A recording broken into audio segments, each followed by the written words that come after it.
So Stephen, we're looking at Big Read 14 this year. I'm just curious, what do you see as being different about this year? This year the Big Read has taken a turn towards prayer and spirituality, having been very much focused on reading the Bible in a very direct and detailed way for the first few years, and then some theological reflection last year. The Big Read is based this year on this collection of poem prayers which I've written for the Lent and Easter period.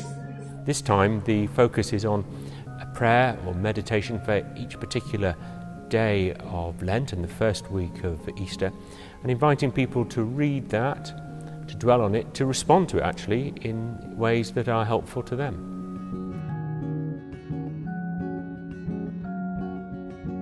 Yes, the way in which the meditations are set out is using a fairly poetic idiom. There's a few reasons for that. One is to keep them fairly succinct.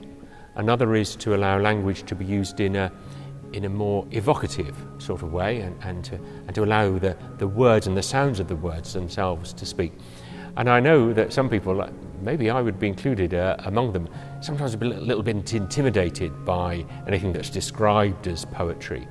But what I've tried to do in these is adopt almost a biblical style of poetry, remembering the straightforward earthiness of the Psalms and the way in which they are prepared to say one thing and then say it again, to go on a little journey of personal narrative, all the time holding everything in front of God, but trying to bring before God the whole of human life.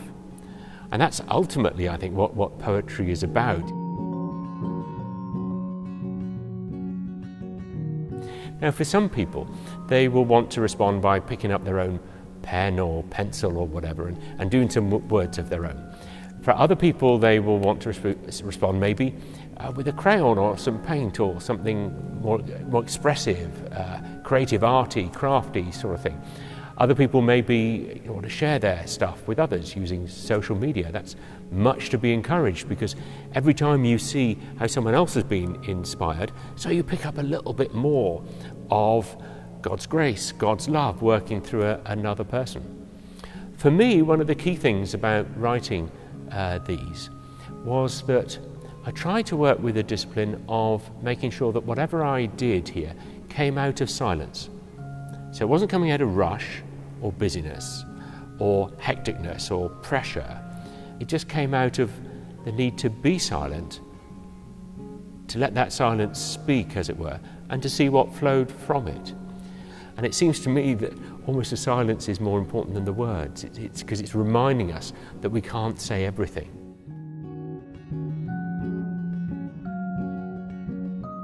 Yes, last year I did this little project through social media, encouraging people to give up busyness.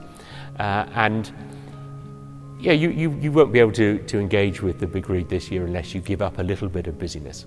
But busyness, as I've tried to express, is no longer for people today just that experience that suddenly I've got a bit of a crisis that I need to respond to.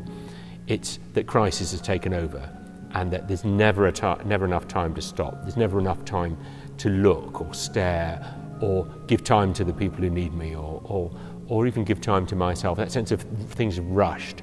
So that new busy is what I've tried to encourage people to get away from. And if you get away from it, it seems to be that all sorts of spiritual and creative possibilities begin to open up. So this is definitely a very connected with that, and maybe a bit of a step forwards from it as well.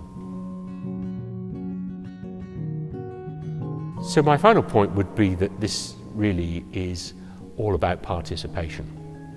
It's not about appreciating what happens to be in the book or what anyone else has done. This is about leaving enough space to draw people in, and you can be drawn in by your own group, using the materials that are on the web and which you can obviously access because you're accessing this now.